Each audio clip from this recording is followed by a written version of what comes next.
And welcome to Sunday Story Hour, where we share real life stories of how human design has helped our guests know themselves on a deep, transformative level. By knowing and trusting ourselves, we develop deeper, more honest relationships and unlock our true gifts. I'm Kathy Bashanko, and my guest this week is Adrienne Roach. Adrienne is a 1-3 ego manifestor, and she's going to tell us about her human design beginnings. And we're going to do our third beginning at this because this eclipse portal or something has some voodoo stuff going on. And Adrienne, we know, already has like her own little magic that goes on. So she's just getting really good at informing here, right? So hopefully, and while you're starting to tell your story again, I'm going to make sure we're streaming in the right place. Okay. And the last time I think we were, but someone told me we weren't and I ended. So, okay. Yeah, Ready? I think, sure. Okay. Yeah. Thanks Take so much 3. for welcoming. This is like Groundhog's Day, but with a really awesome person. So I don't mind doing this over and over with you, Kathy.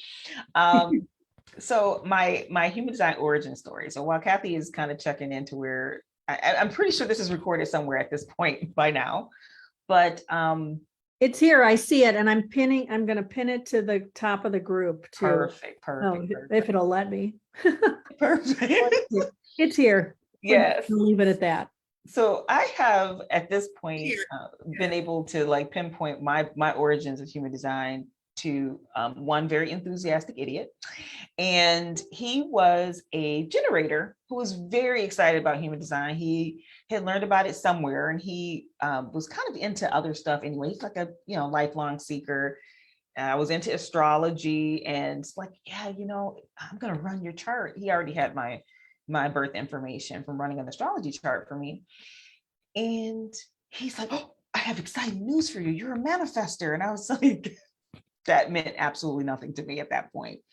And at that time, the extent of what he knew about human design, he was very clear that I was non-sacral, but his interpretation or whatever he had learned up to that point pointed him to the idea that we should have sex because he was sacral and I was non-sacral, and there was going to be some great energetic thing that happened. And as a matter of fact, it was hilarious because at one point he was like trying to collect non-sacral women.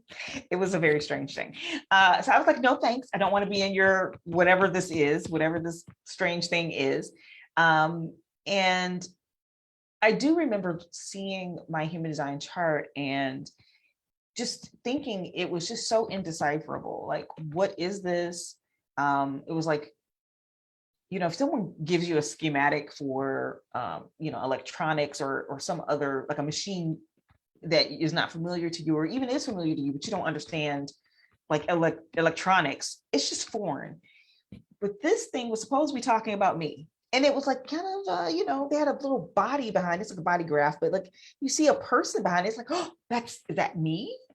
And, but I didn't really do much on it. At the time, this was almost 9 years ago, there wasn't a lot of information online about human design. It was sparse and kind of sketchy.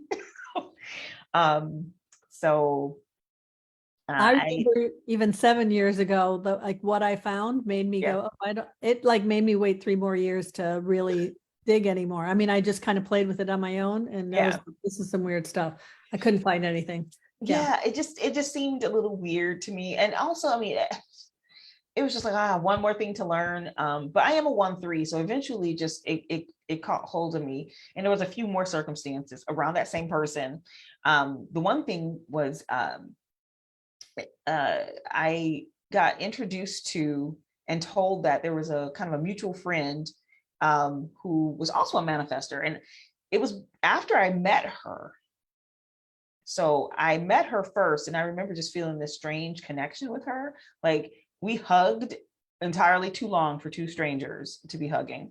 And she was like a 4-6 emotional manifestor. Her name's Makiba Ellington. I love her. She's my best friend. You know that before the hug or after? I did not. I didn't know at the time. At the time, it was just like, it felt like, it's really interesting too, because I have 2 sisters that are around her age, but she's like it felt like big sister energy. And I just hugged her and I was like, okay, I love this lady. And I'm not really 100% certain why. And we just, got along instantly.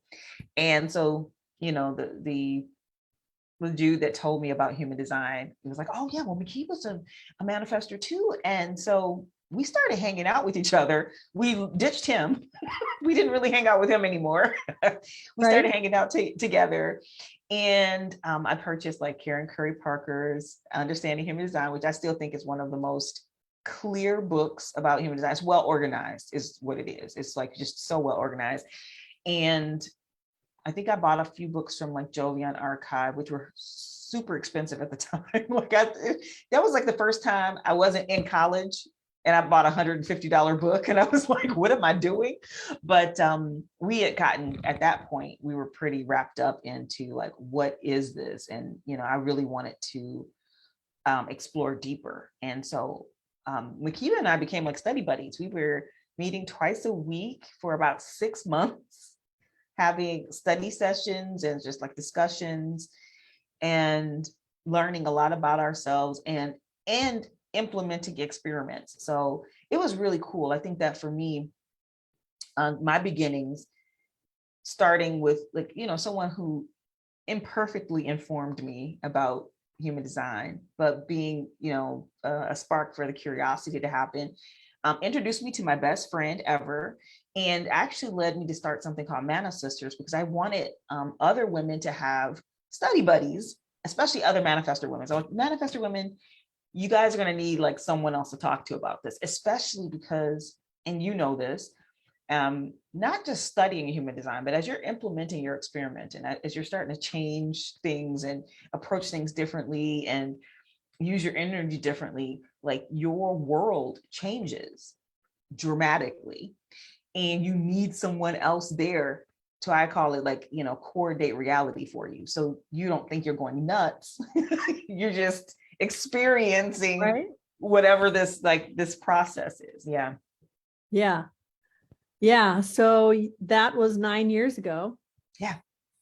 And how recognizable is that person compared to who you are now?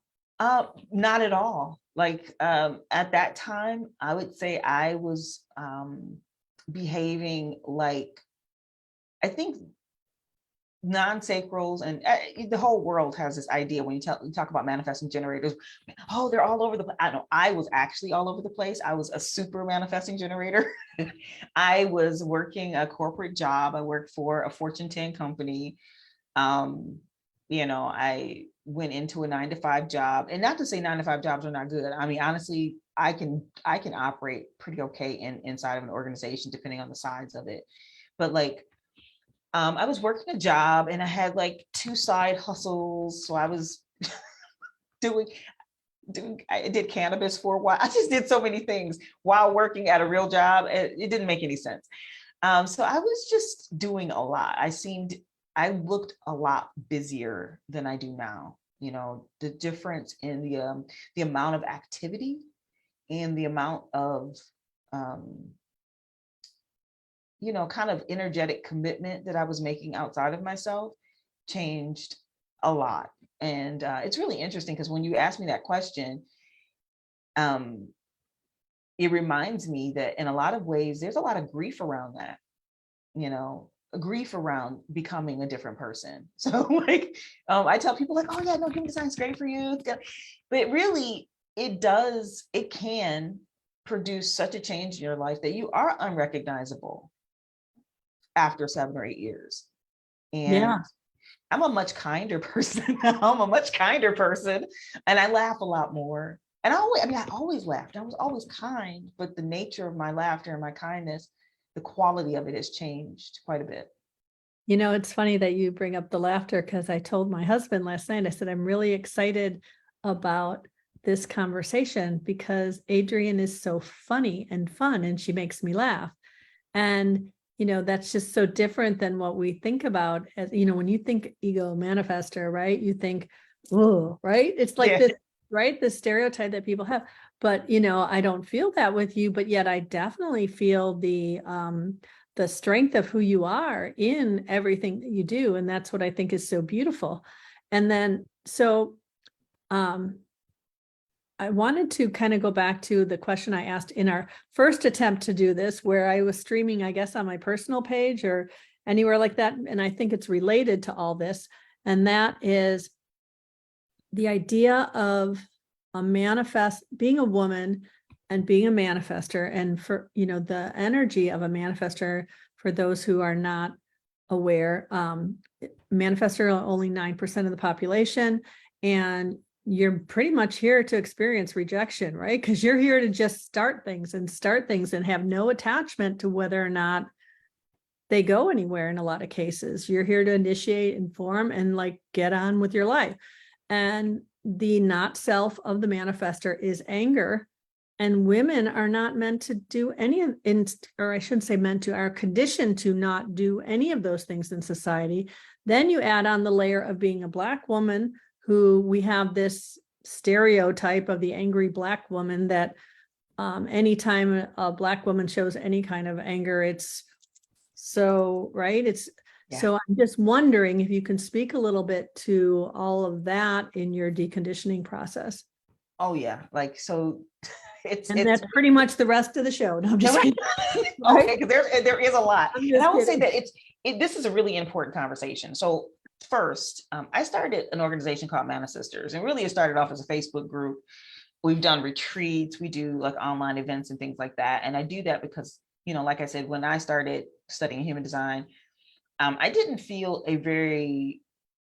there wasn't a lot of information. And even in the spaces where I could get information or could get interaction, like in Facebook groups, it was overwhelmingly like no color. Like everybody was, and not just no color, it was like they were European. It was like there was a lot of cultural bias. Oh, you're an American, you're from the US. Oh, and you're also like, it was just very strange coming into the space.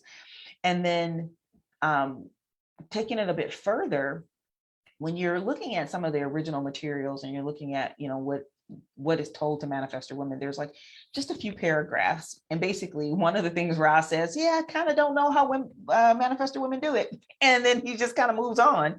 I feel bad for a manifestor woman. I'm like, okay, well, why do you feel bad? And I then had to start looking at my own life, because there are a lot of societal expectations and gender roles around women. And, from culture to culture, it's different. But across the world at this time, there are a lot of kind of similarities. Women are supposed to be nurturing and kind and loving and giving. And in a lot of ways, the manifestor woman has to reject many of those archetypes to not do them as they are modeled out in the world, right? So I can be quite nurturing, but my nurturing will not look like the nurturing of someone who's going to be able to show up for you. Like I can't be there because energetically, I don't have control over how my energy works. Once I had to release the idea that I have control over how I show up, then all the mental stimulation around those gender roles kind of fell off, because I realized like I was faking response. And when you're faking response, what you're faking is the generator response is such a deep and beautiful process, right? It's something inside of the generator recognizes or responds to something outside of itself, and it opens up a well of energy. And this well of energy is the generator's birthright.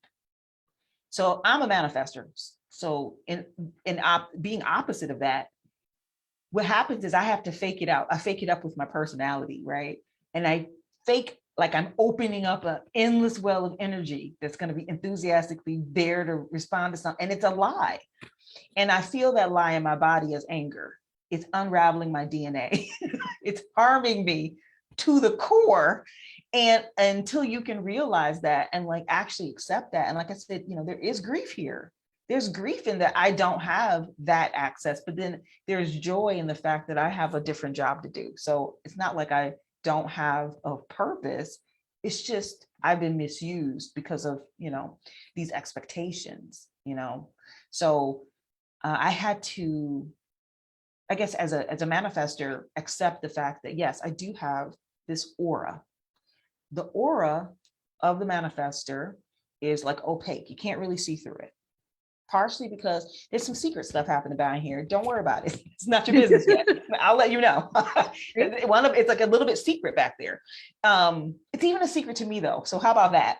I would love to tell you that as a manifester, I actually know what I'm going to initiate at any given time. Honestly, I am finding out probably just as I'm doing it, sometimes a little bit after, like, oh, I just did this. I better tell people. That's kind of how things sometimes work for me. And after observing not like thousands of manifestors, I've observed thousands of manifestors, and I've observed my own process pretty deeply. The yang aura, this, we think of yang and we think masculine because we've made those associations, but yang literally just means kind of a pushing out aura. It can push. And it's doing that to protect a delicate process on the inside. So manifestors are one of two types that have a different-ish relationship with the program, right? So generators and projectors have a relationship with each other. And reflectors and manifestors are actually in strange commune with the program. And literally, if I am pretending to be a generator, then I never achieve any amount of peace so that I can watch this internal process. So whereas the reflector is worked on by the program from the outside, the manifestor is worked on by the program from the inside. And that's why we have to have our eyes cast inward so that we can see inspiration when it happens. If we are not doing that, then you get a very, very angry being. And instead of, so anger, is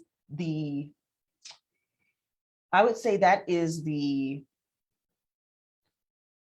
polarity for the manifestor's true strategy, right? So you've heard that our strategy is informing, and that is not true. Informing was made up because Rob was like, listen, I know you guys gotta work and eat. So you gotta get along with people. So you gotta work and eat. And in a lot of ways, informing is sophisticated people pleasing. So if you go too far, you get angry because you're from informing. Informing actually can create resistance. So it's made up, and it can help sometimes. But I personally, I don't know. I've been playing around, I've been experimenting with how I inform. And I think informing is an art. And I do appreciate Ralph for making it up. But our true strategy is actually just inspired action.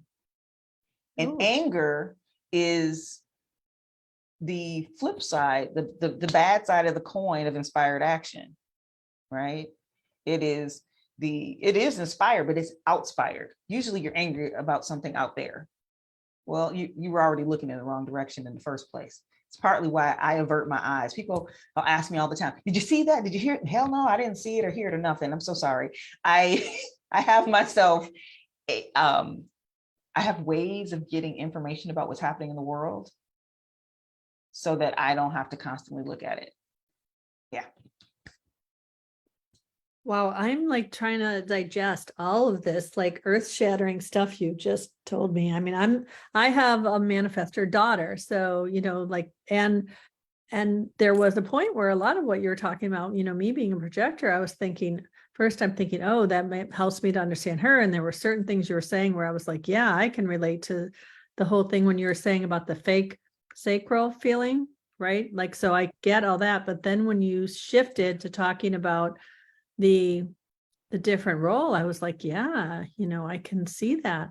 And so, when you look at the totality of a chart, like you're a 1-3, you're really meant to go inward. But I immediately think about my daughter, who's a 2-4 and who's meant to have this network. And yet she's, how's she going to do that if she's not meant to really kind of care? right? Well, it's not that you don't care, but I will say this, because I don't think anyone cares as deeply. Well, I mean, all people care, I'm sure, but I care deeply about people. I just can't care about everybody all the time. And once I had to I just got really honest with that. I think there's a lot of people who want to look like they care a lot about everybody, and maybe they're built that way. Because I also leave a lot of space for the idea that someone is built differently than me. I'm a 1-3. I am definitely all here for the internal thing. But I will say that when I think about like a 2-4, the way I tell people about the 4, it's like, hey, it's not just network. Like, dive deeper into what a network is. A network are, I call them friends of utilization, people that are useful. So it doesn't just mean knowing everybody. Usually a network is identifiable by, similar interests or similar, like there's something that ties a network together. And that's why you can get networked, because, oh, well, someone over here is a plumber and this person is a plumbing supply. Well, they need to have a relationship, but that doesn't mean you have relationships with everyone. It really does mean becoming so selective. And as a 2-4, you're waiting for the right network to call you out. So do you feel, recognized in that? And then as a manifestor, you're probably trying to be not trying to be, but you're going to be recognized for something you did versus, or something that you do. So for me, if I were a 2-4, I don't show up to do anything besides show up as myself. Like if you called me and said, Adrienne, I really want you to could you look at my website and tell me, I wouldn't be able to do that because, and especially if I was a 2-4, it's like you're misusing who I am. You haven't seen me.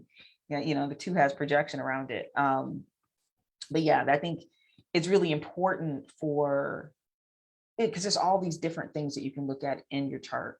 I think type, though, it's like there are some things that are really high level on type that adjust your energy. And it is about the place you are on your journey, right? For one part of my journey, I had to retreat from the world entirely, which was scary because I was like, am I going to for you? Huh? Oh, it looked like it just, I had, even now to this day, I don't, like, most of my family does not have a way to contact me directly. My one sister does. Everybody else is spinning around. They have to go through her, and she's a generator and she loves me and she just does it for me because she loves me and she understands I'm in this season.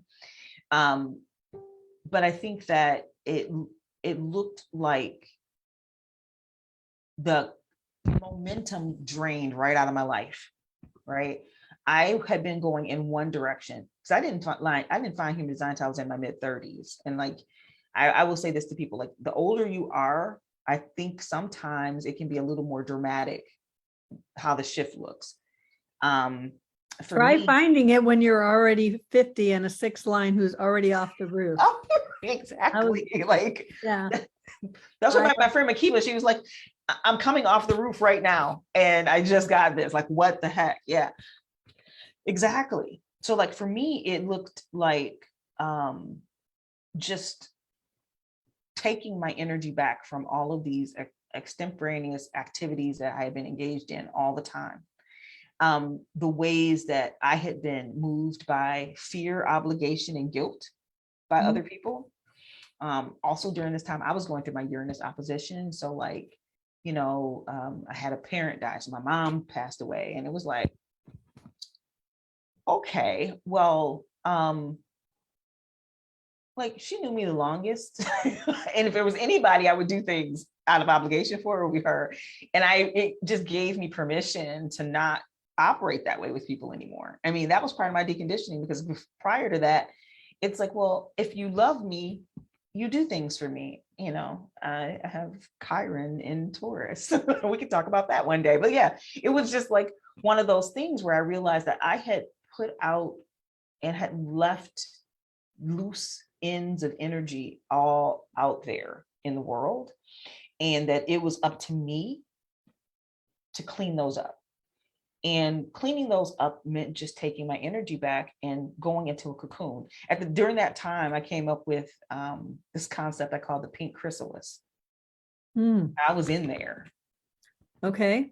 Can you And explain that concept a little bit? yeah, I've used well, the chrysalis analogy a lot, but yeah, for I sure. don't Like, think it's the same.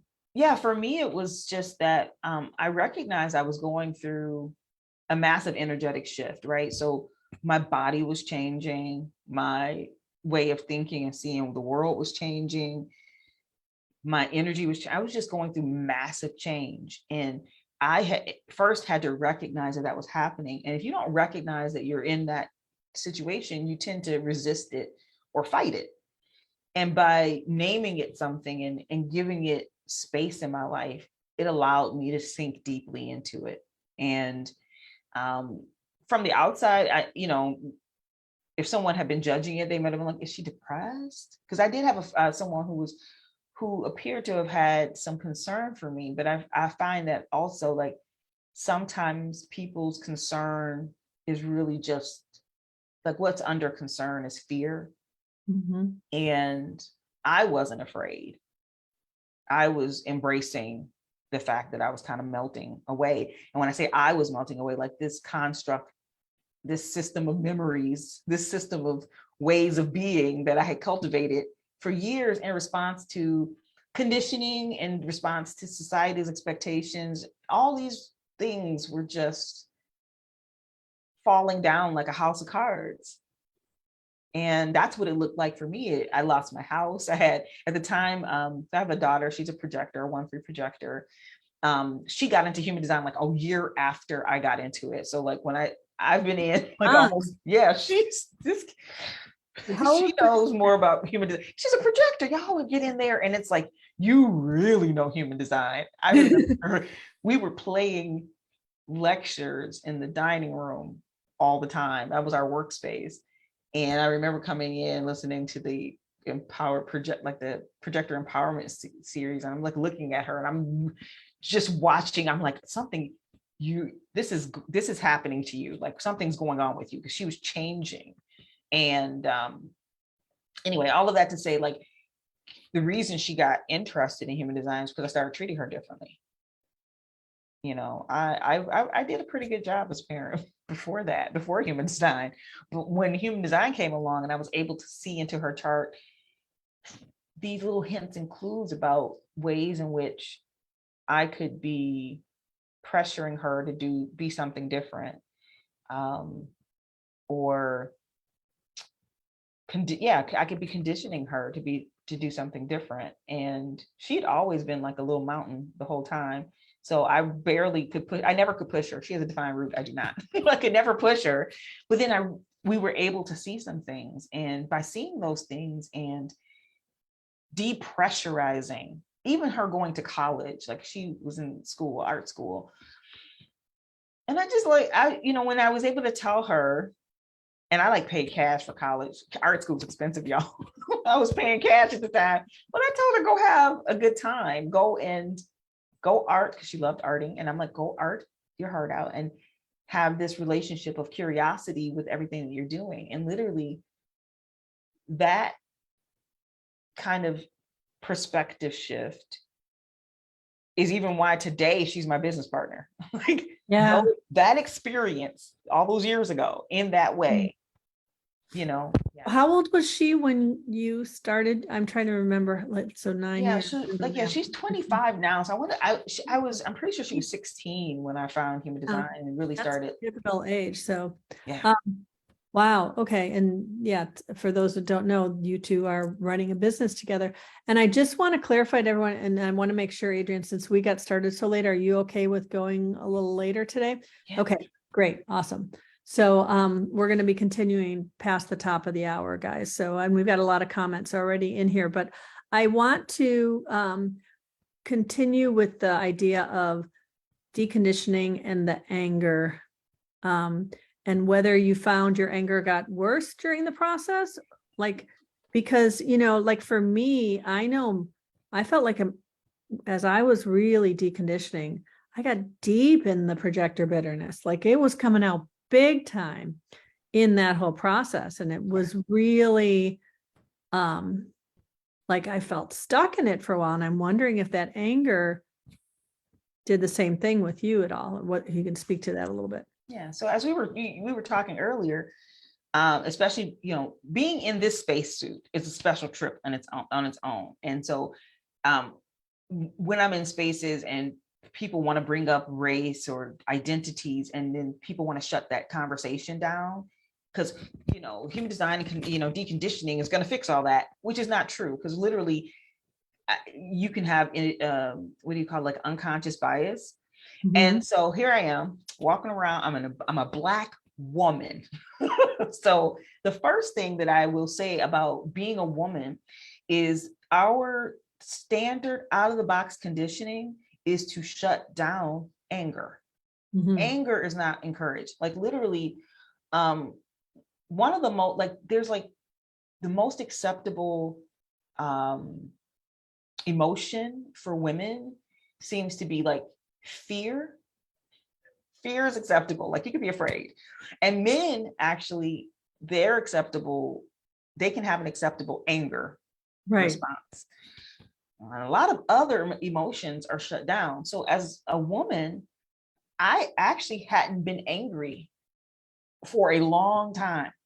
So I get to human design, I'm like 36 years old, somewhere around there. And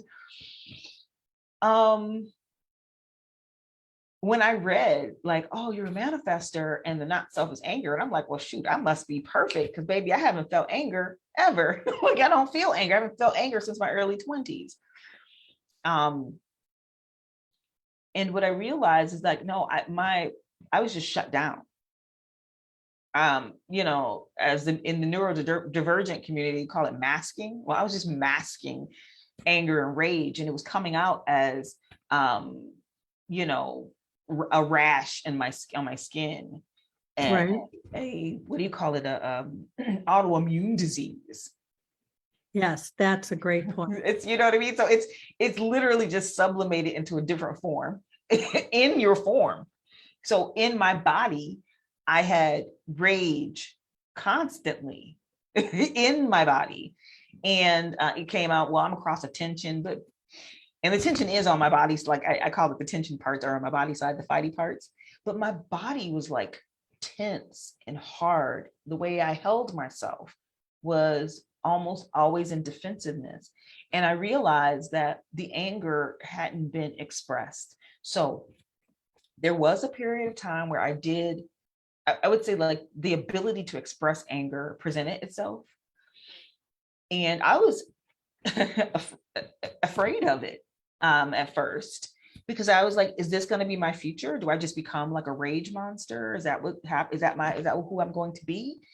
And then I would, of course, being in so many different like human design communities and talking to people, it's like, well, rage is the not self and anger is the not self. And I'm like, yeah, but it's also said that it's just a part of our body chemistry. Like I just have a body chemistry that's more highly tuned to become angry, right? So where some people have like, their genetic disposition is to be tall. My composition is that I have the ability to become angry. And that ability, because I want to call it an ability, it's not a disability. It's actually a part of how I'm designed. It's not a bug, it's a feature. Right. My anger as a manifestor is a feature. And just like, bitterness to some degree is a feature. Now, we can't live in these body states because the chemistry of them harm you. But the worst and scariest form of anger is the anger that isn't expressed because you don't know that it's anger. I didn't know that like these little health quirks and autoimmune diseases, that was my anger. That was my anger manifesting in my body. And in ways, because I could not express it, it had no way to address it. There was nothing I could do about it. And, anger is an emotion of getting something. You have to get something, you can get something done with anger. So you get angry if something's in your way. You get angry if something tries to attack you, and you need to be angry because honestly, you need that juice to do the thing. Well, Karen Curry Parker teaches that it's the interruption of your internal creative flow, right? That thing that for manifestors and to a certain extent manifesting generators, that motor to the throat energy that is, saying it's time to act, it's time to do this, and for the manifesting generator, it's in response, but it's still this energy of I need to do this, and it gets interrupted. And so I feel like that's where the inform came from, is so that you're not as likely to get interrupted. And it's a way of minimizing those interruptions, and so then it's a gift, right? Because it shows you, oh, maybe I need to tell these people next time. Yeah, well, sometimes it backfires. Okay. I've done, sometimes it backfires. Like literally you can tell somebody you're doing something, and because they are far too concerned about your stuff, they'll block you. So you could literally have done it in secret or without them knowing. So, typically you say, oh, inform who's going to be, who's going to be impacted. So this is why you have to know your impact. Like, who does this affect? And in some ways you have to judge how it affects them. I have a video out there on YouTube, and I talk about like surprise parties, where I'm not going to tell you about your surprise party, right? Because if I told you about your surprise party, it'd take all the surprise out. Most projectors don't really like surprises, but anyway, and you shouldn't. But like, projectors will figure out there's a surprise party, even right. if you don't tell them, they'll know. But the reason I use the analogy is because then, that's just that's a benign example of when I wouldn't want to inform someone, even though it is going to impact them. Right. So then there's all types of scenarios where you can switch all that stuff around. It could be that it will impact that person. Like there was something I wanted to do. It was going to be it was going to be something that like I knew my family would not be supportive of. It's one of my little 1-3 adventures. I do weird shit sometimes. And so I'm going on one of my little 1-3 adventures, and they fear for me. And the thing about it is, women are told that if someone has concern for you, that is a form of love. And that if someone expresses that, that's beautiful. But see, for a manifestor, sometimes that looks like you getting in my way of doing what I want to do. And I understand your concern, but I'm not asking for permission. Informing is really just a warning shot. It's not like, unless I'm trying to get you involved. So if I'm telling you because you'll be impacted, it's really mostly courtesy. Yeah. Yeah. Unless I need your energy. If I need your energy, then you have the right of refusal. I just have to accept that and either ask you differently or move on. Yeah. And that's interesting that you add that caveat about needing your energy, because as the parent of a manifestor, there were times she had to inform us because she needed our help in some way, even as a young adult now. But there's a lot of stuff now that she just doesn't tell us. And that's fine. That's as it should be, probably for any young adult moving away, getting out from. But there was a time when I had to realize that we were conditioning her to keep secrets from us because we were getting in the way every time she told us something she wanted to do. And so, especially as a manifestor, she's meant to just act on her, and a splenic manifestor at that, she's meant to act on her own impulses and her own instincts. And every time, her dad would say, well, how are you going to pay for that? What's going to happen if this happens? And she just has to, right? So I've learned to just say, okay, thanks for letting me know, to most crazy things she tells me now. Right? Yeah. I mean, that is so big, because it's like the questions of like the how and why. I think I talked about this at the conference, but I have like a little kind of like a scale of like how heavy a question is. How and why are like the heaviest questions. Like why you can cheat on, but like I don't know why I do most of the things, especially if it's a real manifestor urge from out of nowhere. I just have zero idea what it's about, why I'm doing it. I'm doing it because I want to. That's like, can that be the answer? A lot of times that's not a really acceptable answer. So sometimes I might make up reasons, but who, what, when, where, those are easy to answer. And so if the questions go beyond that, like how are you going to do this? How are you going to pay for that? How? And it's like, unless I've asked you to pay for it, don't worry about it. And that's like hard for people to Terrible Funny people. that you say that, because you and I both have the gate of how, the gate 64 is how. And you and I both have that as our only gates defined in our whole head and ajna. I also have the open, completely open ajna, and only have gate 64 on my head. Now yours is your Venus, so that's really interesting as how that would play out in your relationships, where mine's Pluto, which, Pluto is all about transformation. So I guess how is always wondering how is transformative for me. Yeah.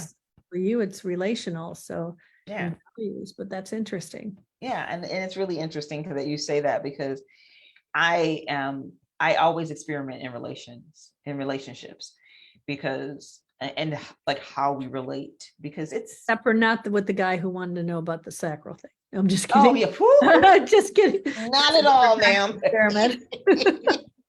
Different kind of relations. Listen, Kathy, oh, hilariously, I actually gave this man physically. I had a very impressive physical library of human design stuff when I lost everything and I left town and I gave it to him for safekeeping, because I knew he would. I said, you should study these while I'm gone. I came back and got my books, and he hadn't learned anything. And I was like, give me my books. You're still where you are. One of the things I wanted to circle back around to, though, you did ask about race and being the angry Black woman. So here's the thing, like I told you, I had gotten all the way up into my 30s for the most part, and in my workplaces, I was always like, she's bubbly, she's nice, we're all in customer service in some way or another. So I always gave great service and all of this. And I very rarely I didn't get a label of angry Black woman, but what I did get was that how should I say this? That I was like, I was forceful in some ways. Like I could assert boundaries. So people, and I don't know, I did it pretty delicately. And I think that for me as a manifestor is a skill set that I would cultivate, because really, if you're, what does it say? If you're a hammer, everything looks like a nail. So if you're walking around like you're being a rage monster, your only way of dealing with things is like through rage. And it's a great way we're already supposed to be on the edges of the people, like the edge of society, that as a manifestor, I occupy edges. If you find me in a room, I might not be in the middle of the room. I might be off to the side near the door, ready to go.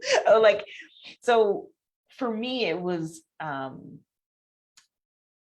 had a way of also getting people to work for me, because I was a project manager at my very last job. It was my job to have people working for me, right? Like I didn't have tangible results of my own work.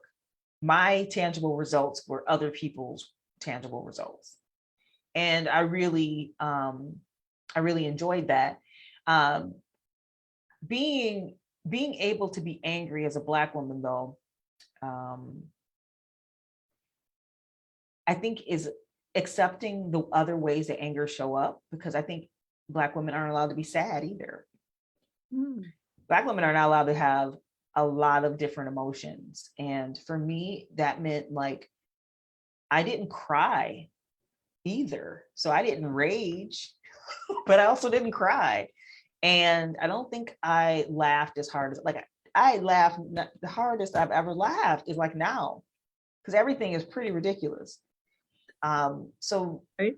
Yeah, suppressing emotion completely by not being able to be angry, especially because I worked in I worked for General Motors. I mean, I'm in Detroit, so I worked for Ford Motor Company. I worked for General Motors. I worked for a academic publishing company. So I worked for like real corporations, and it was 100% not acceptable for anybody really to be much of a rage monster. But you would see that a white dude could do it. He could have an episode, and then, Bill comes in the next week and everybody's fine with him. He's fine. He just popped off a little. I remember, I don't know, something happened and I dared show some emotion. And this was after I found human design. Like I had an emotional outburst, not at anyone in the office. It wasn't even related to anybody at the office.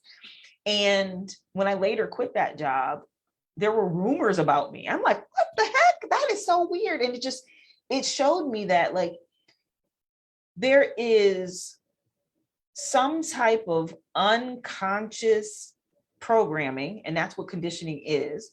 You know, is it conditioning around women? Is it conditioning about my Blackness? It didn't really matter. All I know is that I did get a different version of attention based on something. And it can't just be like, oh, Adrienne special. It is something about, you know, the meat suit that you occupy, this space suit that you're in. And but it gives me a lot of opportunities as well. You know, it gives me a lot of opportunities to play with it and to discover more about it. Because if I want allies who have bias against me, sometimes I use their bias against them. Okay. I had to, yeah. Explain. Yeah. So Zora and I, so Zora is my daughter, for anybody listening. Zora and I are in an incubator, a tech incubator here in Detroit. And there was an incident where we were going into a physical location and they were going to have computer programmers come in and help us with our project. And we got into in this room. We're like 20 people in one room. So we're already setting up some weird dynamics. And they have assigned us a person to work on our project with us. I asked her some questions. I actually run her chart right there. She's a projector. I think that she's brilliant, but she's literally the least experienced person in the room, programmer wise. Also, they have told us, we're going to give you this help, but we choose which platform you're going to be on, and we've chosen this platform. And I asked a few questions, like, can it do the things we want to do? And they're like, no. And when the person who runs the platform arrives, she's also in the room. They say no. And I said, well, this doesn't work for us. We can't really use this. And they sent the dudes over to me. Like, this room was 20 people in a room. 4 of them are men. All of them are in my face at this point. And I'm like, this is weird. So what it did was it allowed me to make a decision in the moment, right? I'm not going to tell you I didn't get the anger juices weren't flowing. But I was able to like kind of go into a different place to observe what was really happening. And what I recognized was first off, there were politics in that room that I was not aware of, because I am a beneficiary of the program versus I'm used to being one of the people running a program or running something. So right. To be there being like, I'm in this program and these people have an agenda and I have not been informed of the agenda. So what I had to do was like, because I'm like, I'm getting resistance right now for like no good reason, because they knew what I wanted to do. We've been in the program at that point for 4 or 5 months. They knew everything. So why would they suggest to me a tool that doesn't work? And that's when you talk about like the manifestor anger, the interruption of your own creative process, something that stands in the way. This was going to stand in my way. So I didn't understand why these people were trying to give me something that they knew was going to stand in my way. And it wasn't even personal. They had an agenda. They wanted to support this woman's platform. The other thing is, because, you know, I work with human design and it's very woo, we're in the Midwest. And come to find out, the platform they were trying to put me on had become somewhat popular for building church apps. So literally, we're like talking astrology and human design and woo-woo stuff. And the church, they want me on the church. So it was just, they couldn't even see what was happening. And I had to make a choice in that moment, right? Because anger is appropriate, but anger is not necessarily for action in the moment, always. Mm-hmm. Sometimes it is, like if you're getting chased by the lion, or you're you know, someone's coming at you to attack you, you need to do the right thing. But in that case, it was about allowing these people to do what they were doing that day, and realizing like I could step away, like there's going to be defined emotional people in the room. I just knew I could step away and the right answer would be not in that room with me. Right. So I couldn't make a decision in that room. Man, right. Like I can't make a decision with other people. I had to do it by myself. And literally 2 days later, we sent an email. And actually Zora sent the email because we let the projector talk to all the people. The projector talks to the people. And she's like, yeah, no, we're going to go a different way. Thank you guys for your support, but we got to do something different. And it really, that incident actually turned into the best thing that ever happened to our project. If that other platform had worked out for us, maybe it would have been good, but there were limitations in there anyway. And we were able to bypass all of that. So just understanding that like an angry situation doesn't have to become confrontation immediately. It doesn't have to become shouting or even an external display. It just becomes a point of interest. Like it was like, what do I do now? Do I get angry and push everybody away? Or do I get really curious about what the hell is going on here? And when I sussed it out, I sussed everything out. I was like, oh, well, they had an agenda and I wasn't informed. I'm not in the circle of needing to know to them. So, yeah. Feel like you were able to use that gate 64 we talked about and say, oh, I recognize I'm feeling anger. How can I use this to move my agenda or whatever it is you're initiating, your project in this case? Yeah. How can I use this anger to best move my project forward in your relationships that felt with these people? And that felt really, really strong. And I sat there, like literally had someone said something to me like that was, could have been insulting.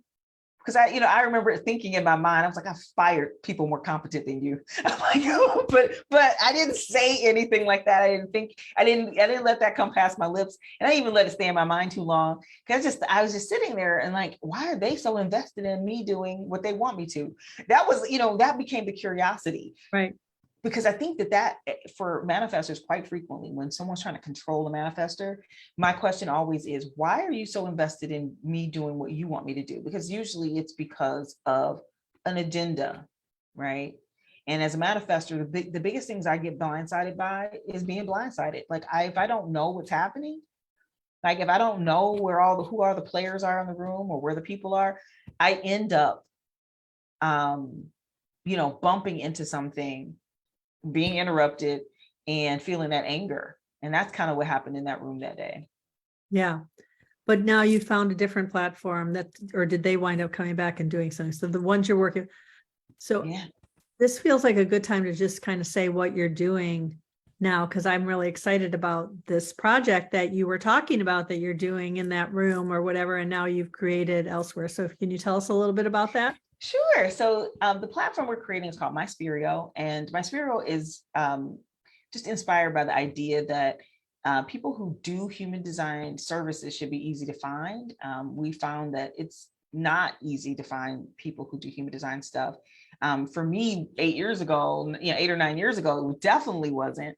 But even today, if you have really good marketing skills or are very vocal on one of the platforms, maybe you can get a lot of attention. But those people who have like really large followings oftentimes don't have room for one-on-one work. There's a lot of people out here who have training and or are extraordinarily skilled and self-taught, who can help with someone's experiment, be able to clarify things for them. And I do think it's important that there's people like that out there who can do that. So MySpirio helps to connect people who are seeking human design services with people who provide them. And in addition, we are working on something really cool. We're really excited about the Human Design Content Lab. And what that is a collaborative thing between professionals creating really good content that is, sound knowledge, but also presented in more approachable ways that lead back to the people who create the content, so that we can make sure that, like this particular thing that you do with Sunday Story Hour, that people can find Sunday Story Hour, and that Sunday Story Hour is, not just findable, but as being promoted and as being is being shown to people, so that we can make sure that good content is getting eyes.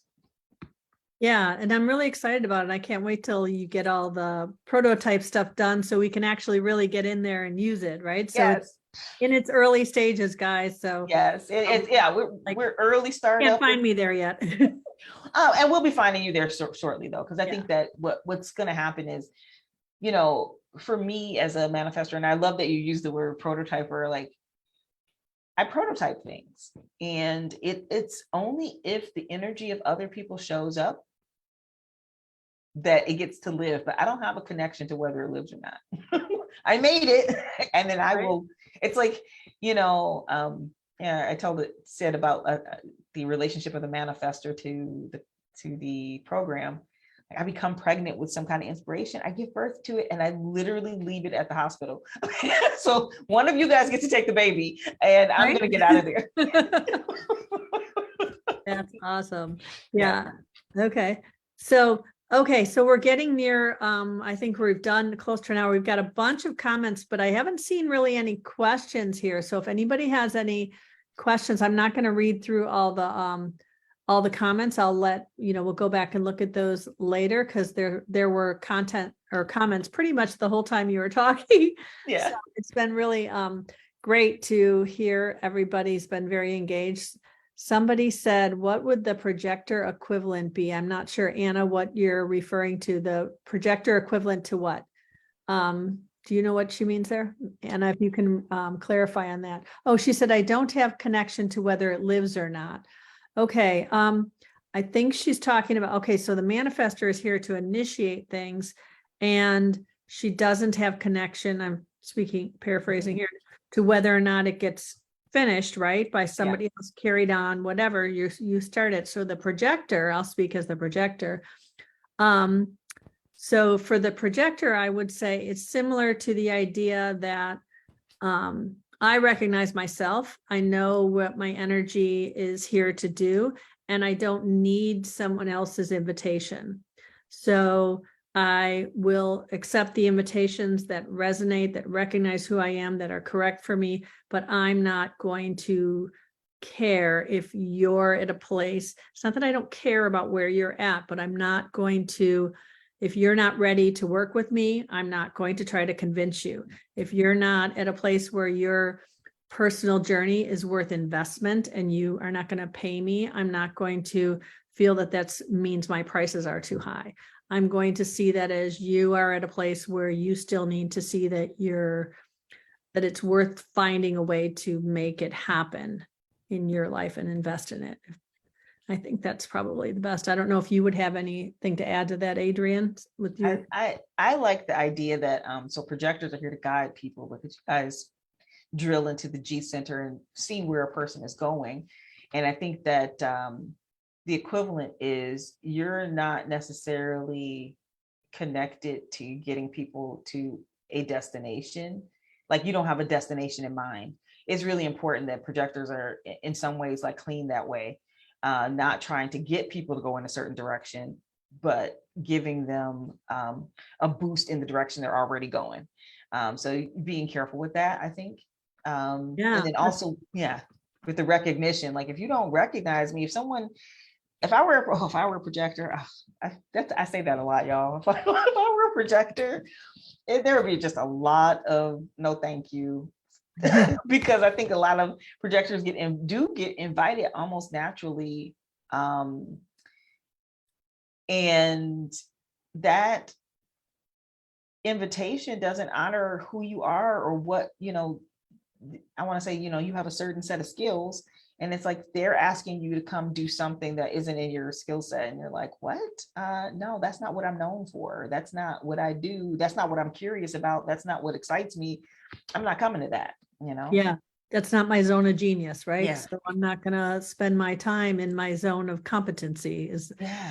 The Big Leap, if you've read Gay Hendricks, The Big Leap, I mean, that was really, And we can easily, especially with an open head and ajna, we can, and open sacral, we're like answering everybody's questions, doing everybody's thinking, don't know when enough is enough. Oh, someone wants to know my question, and we put all that effort into it. And that's taking away the energy we have to do what we came here to do. Yeah. And for a projector, it is to guide others into themselves, not to guide them where my brain thinks you should go, but to guide you to know yourself in a deep, transformative way that allows you to trust who you are in your body in a way that you now know, oh, this is what I know to be true for me. Yeah. Right. I love that so much. Yeah. So any other questions for Adrienne? I feel like there's so much more we could talk about. We need to like do a part 2 someday. I would be down for it. Okay. And thanks for everybody that showed up. And it's really been fantastic spending time with you. I feel like there was something when we were having our little pre-chat that you said, ooh, I know something about yin and the manifestor. And I know you were talking about all the yang, but you didn't talk about that. And so if you have just a couple minutes to end with whatever that was you were teasing me about, I would love to hear that before we wrap up. Well, partially, I might have, maybe I did talk a little bit about it, but it's about the fact that the manifestor is here to like kind of get pregnant. Like we get pregnant. Right. All the men too. It's like we get pregnant. We get pregnant with an idea, and then we push it out, and we don't have to be connected to it.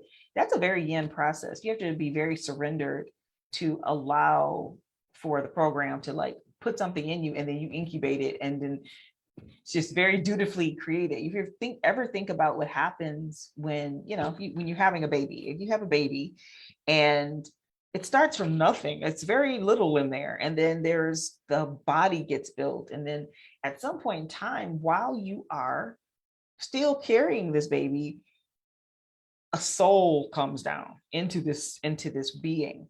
That's the same thing that happens with manifestors when we're doing things. It's a very yin process on the inside. So we've got the yang aura on the outside, but the inside is very yin.